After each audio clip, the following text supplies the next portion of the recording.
আসসালামু আলাইকুম। নিশ্চয়ই সবাই ভালো আছেন। আলহামদুলিল্লাহ আমিও ভালো আছি। আমি আগের ভিডিওতে বলেছিলাম বাচ্চা কথা শুনে না, জেদ করে, মা বাবাকে শত্রু মনে করে, এগুলো কেন? হ্যাঁ, কারণগুলো আমি বলেছি। এখন বলবো অভিভাবকের করণীয়, অর্থাৎ মা বাবা হিসেবে আপনার করণীয়। আপনি সন্তানের সাথে চিৎকার চেঁচামেচি করবেন না। যা চান পরিষ্কার করে বুঝিয়ে বলবেন। সহজ কিছু বিষয় থেকে ওকে পছন্দ অনুযায়ী কাজ বেছে নিতে বলবেন, তবে সামর্থ্যের বাইরে কিছু করতে বলবেন না। আপনার কথা শুনে চললে সন্তানের জন্য ছোট ছোট কোনো পুরস্কারের ব্যবস্থা করতে পারেন, সে উৎসাহ পাবে। আবেগ নিয়ন্ত্রণ করতে শিশুকে সাহায্য করুন। সে কারো শরীরে আঘাত করলে শেখান যে কথা দিয়েও এই রাগ প্রকাশ করা সম্ভব। মারামারি করা খারাপ কাজ, এতে অন্যরা কষ্ট পায়, এই বিষয়টি তাকে শেখাতে হবে। কারণ 2.5 বছর থেকেই শিশু সহানুভূতি শিখতে শুরু করে।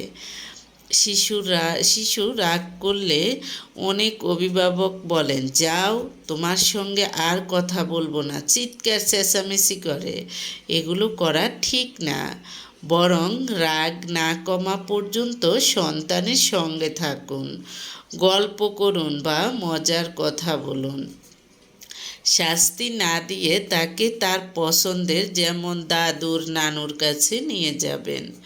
পরিস্থিতি পাল্টে দিলে শিশুকে শান্ত করা সহজ হবে। অনেক অভিভাবক এটা জানেই না, বুঝেই না। তারা ভাবে যে চিৎকার চেঁচামেচি করলেই হয়তোবা সন্তান ভয় পাবে। চিৎকার চেঁচামেচি অহেতুক করলে সন্তান আপনাকে শত্রু ভাববে। দেখা যায় যে আপনাকে এক সময় পছন্দই করবে না।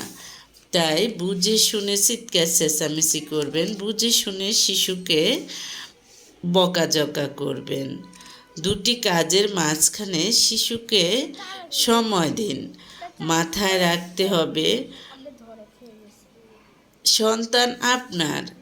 আপনি সন্তানকে আপনি যা করবেন, যেমন আপনি যদি কোনো ভালো কাজ সন্তানকে শেখাতে চান, সেটা আপনি করবেন, তাহলে আপনার সন্তান অটোমেটিক ভালো কাজ শিখবে।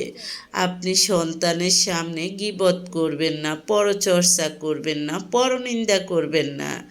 আপনি ভালো কাজ সন্তানের সামনে এবং পিছনে করবেন, তাহলে অবশ্যই আপনার সন্তান ভালো হবে। শিশুকে ভালো ব্যবহারের অনুশীলন করাবেন।